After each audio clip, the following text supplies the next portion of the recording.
Современные школьники проводят в интернете несколько часов ежедневно. Умные программы учат первоклашек считать и читать. Подростки активно используют онлайн-библиотеки, интерактивные языковые программы, качают фильмы и музыку, общаются со сверстниками в соцсетях. При этом часто рискуют, необдуманно размещая на своей страничке персональные данные, номер телефона, место проживания и личные фотографии.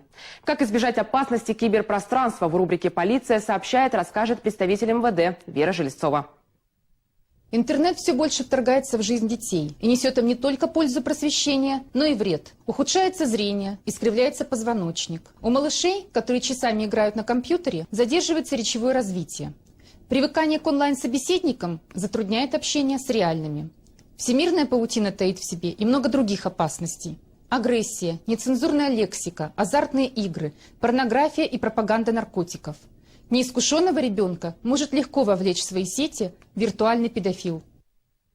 2 месяца назад 9-летнюю дочку этой жительницы Сыктывкара, назовем ее Тамара, в социальной сети атаковал пользователь под ником Анушка Питерский. Явно фейковый, поддельный аккаунт у школьницы подозрений не вызвал.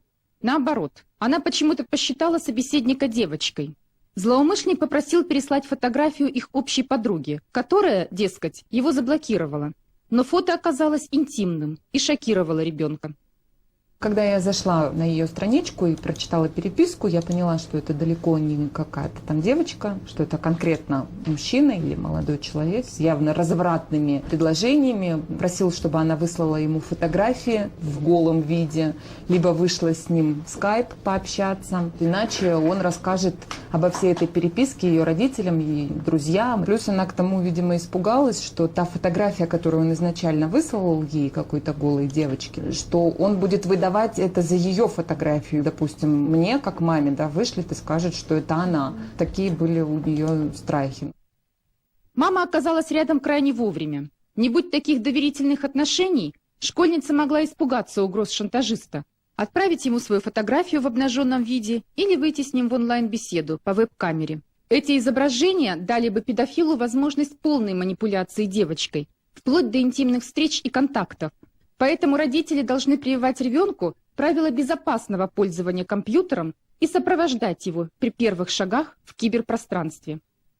В первую очередь функция родителей – отслеживать, с кем ребенок переписывается, о чем его просят в социальных сетях. Потому что, как правило, дети уже лет 6, 7, 8, 10 максимум начинают пользоваться активно интернетом, социальными сетями. В первую очередь родителям необходимо контролировать деятельность ребенка в сети интернет, использовать различные приложения. Их достаточно много, бесплатные, не позволяющие ребенку заходить на различные ресурсы интимного содержания, непроверенные ресурсы сети, так называемые клоны сетей социальных, где различные тоже вещи негативные происходят. Родители могут контролировать и ограничивать посещение нежелательных сайтов. Настройки интернет-браузеров поддерживают функцию так называемых белых и черных списков.